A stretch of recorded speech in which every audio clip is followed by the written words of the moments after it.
SIT की अगुवाई लखनऊ के कमिश्नर विजय विश्वास पंत कर रहे हैं। इसके अलावा आईजी किरण एस और वित्त विभाग के विशेष सचिव नील रतन भी टीम में शामिल हैं। सीएम योगी के आदेश पर टीम 15 दिन में अपनी पूरी जांच रिपोर्ट सरकार को सौंपेगी। राम मंदिर के चढ़ावे की चोरी के लिए बनी एसआईटी की टीम संदिग्ध कर्मचारियों के बैंक खातों के लेन देन, हालिया निवेश और डिलीट किए गए सीसीटीवी फुटेज की बारीकी से जांच कर रही है। एसआईटी आज आरोपियों से फिर पूछताछ करेगी। एसआईटी टीम ने पहले दिन करीब 8 घंटे तक जांच की। सभी दान पात्रों पर लगे सीसीटीवी कैमरे को चेक किया गया। साथ ही जहां कैश गिरा जाता है और जहां रखा जाता है उसकी भी जांच की। इसी दौरान टीम ने खामियों को लेकर नाराजगी भी जाहिर की। 50 के आसपास यहाँ कर्मचारी हैं जो मंदिर में 6 दान पात्र लगे हुए हैं।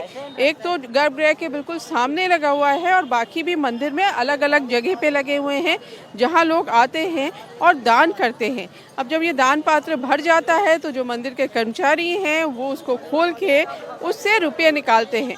अब ये आरोप लग रहे हैं कि रुपए निकालते टाइम भी कुछ गड़बड़ी होती है। बहुत सारे लोग अपनी शर्ट के अंदर कुछ गड्डियाँ कर लेते हैं। अब ये आरोप सही है कि नहीं, एसआईटी ये देखेगी।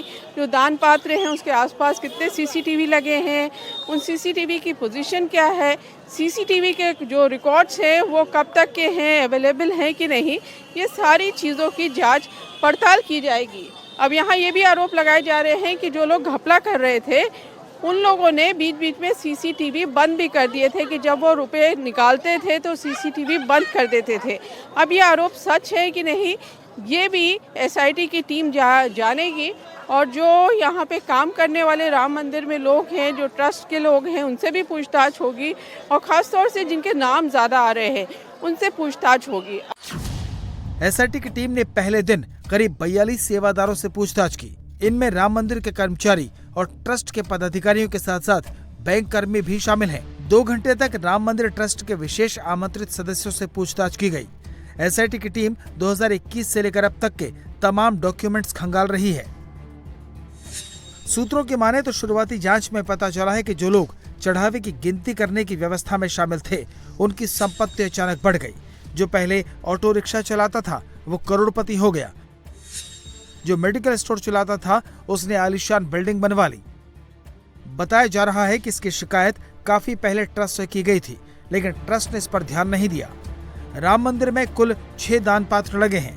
मंदिर आने वाले लाखों करोड़ों भक्त इन दान पात्रों में चढ़ावा डालते हैं। रोज शाम को दान पात्र खोले जाते हैं। कैश, जेवरों की गिनती होती है। आरोप है कि यहीं पर चोरी की गई।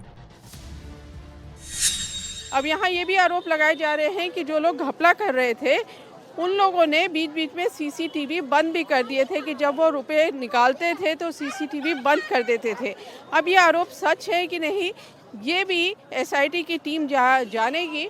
और जो यहाँ पे काम करने वाले राम मंदिर में लोग हैं, जो ट्रस्ट के लोग हैं, उनसे भी पूछताछ होगी और ख़ास तौर से जिनके नाम ज़्यादा आ रहे हैं उनसे पूछताछ होगी। अब इस मंदिर में अभी तक 3000 करोड़ रुपए का चढ़ावा आ चुका है और लोग बहुत बड़ी तादाद में जो श्रद्धालु आते हैं, अंदर आप जाएंगे तो 2 यहाँ पे डोनेशन सेंटर ट्रस्ट ने बना रखे हैं। उसमें हालांकि चेक लोग देते हैं या जो पैसा देते हैं उसकी रसीद लेते हैं। बहुत सारे लोग बैंक पे सीधे पैसा ट्रांसफ़र कर लेते हैं। इन सब चीज़ों में तो गड़बड़ी होने की आशंका नहीं है, लेकिन बहुत सारे लोग अपने जेवर देते हैं, सोना चांदी, कीमती वस्तु। अब इस पर भी कहा जा रहा है कि जैसे लोगों ने जो दिया कीमती वस्तु उसको हल्का करके रख दिया, जैसे सोना है, सोने की चेन है तो हल्की चेन रख दी, या जो ये सोना चांदी गलाने के लिए ले जाया जाता है बीच में कुछ गड़बड़ कर दिया। तो ये सारे आरोप कितने सच हैं, बड़ा टास्क है एसआईटी के सामने, लेकिन उम्मीद यही की जा रही है कि सच जल्दी सामने आ जाएगा। राम मंदिर में आने वाले चढ़ावे की राम जन्मभूमि परिसर के अंदर ही बने एक सीक्रेट रूम में गिनती होती है। यहाँ बाहरी लोगों की एंट्री पूरी तरह बैन है। जिस वक्त चढ़ावे की गिनती होती है, रूम में 50 कर्मचारी मौजूद रहते हैं। ये 3 तरह के होते हैं। पहला 24 कर्मचारी, इनका काम नोट गिनकर बंडल बनाना है और ये कर्मचारी प्राइवेट एजेंसी के जरिए ट्रस्ट ने रखे हैं। दूसरा 12 कर्मचारी, ये सभी ट्रस्ट के कर्मचारी हैं जो एजेंसी के 24 कर्मचारियों पर नजर रखते हैं। यानी एक कर्मचारी एजेंसी के 2 कर्मचारियों पर नजर रखता है और तीसरा 14 कर्मचारी। इनमें SBI के कर्मचारी और TCS की ऑडिट टीम के सदस्य होते हैं। चढ़ावे की गिनती के बाद नोटों के बंडलों को मंदिर के लॉकर में रख दिया जाता है और अगले दिन बैंक में रकम जमा कर दी जाती है। इस दौरान CCTV से मॉनिटरिंग होती रहती है। सूत्रों की माने तो शुरुआती जांच में पता चला है कि ट्रस्ट के कुछ लोगों ने प्राइवेट कंपनी के कर्मचारियों के साथ मिलकर चढ़ावे की चोरी की है। ये लोग नोटों के बंडल में 100 से ज्यादा नोट रख देते थे। 500 के नोटों की गड्डी में 100 के बजाय 150 नोट रख देते थे।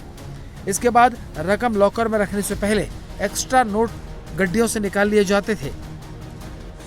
इस पूरे मामले में सबसे ज्यादा शक उन लोगों पर है जिनकी संपत्ति कुछ सालों में कई गुना बढ़ गई है। SIT के रेडार पर जो कर्मचारी हैं, उसमें सबसे ज्यादा चर्चा रामशंकर यादव उर्फ टिन्नू यादव की है, जो कुछ साल पहले तक ऑटो रिक्शा चलाता था। फिर वो ट्रस्ट के महासचिव चंपत राय का ड्राइवर बना। इसके बाद ट्रस्ट के कामकाज में इसका दखल बढ़ गया। सूत्रों की माने तो जो लोग चढ़ावे की रकम गिनते थे, उन पर निगरानी रखने की जिम्मेदारी टिन्नू यादव की थी। बहुत पहले ड्राइवर थे, तो इनका काम सन 92 से ये जुड़े हैं। इनका काम देख कर, इनका विश्वास देख के आज से थोड़ी जुड़े हैं ये। तो इनको मतलब फिर आना जाना, फिर जब त्रिलोकीनाथ मुकदमा जन्मभूमि को देखते थे, जब वो अस्वस्थ हो गए, जाने में असमर्थ हो गए, तो इनको मुकदमा देखने के लिए लगाया गया। तो ये हमेशा जाते थे मुकदमा देखने। नहीं, मुकदमा फाइनल हुआ तो फिर इनको यहाँ शिफ्ट कर दिया गया। देख लेते हैं। टिन्नू यादव अकेला नहीं है जो जांच के दायरे में आया है। अनुकल्प मिश्रा, लवकुश, राजेश पाठक, KD तिवारी, मनीष यादव, करुण और ऋतिक सिंह भी SIT के रेडार पर हैं। ये वो लोग हैं जिनकी तनख्वाह तो महज 15 से 22 हजार थी, लेकिन ये भी पिछले 5 सालों में करोड़पति हो गए। इनके लाइफस्टाइल बदल गई, महंगी गाड़ियां और जमीनें खरीद ली।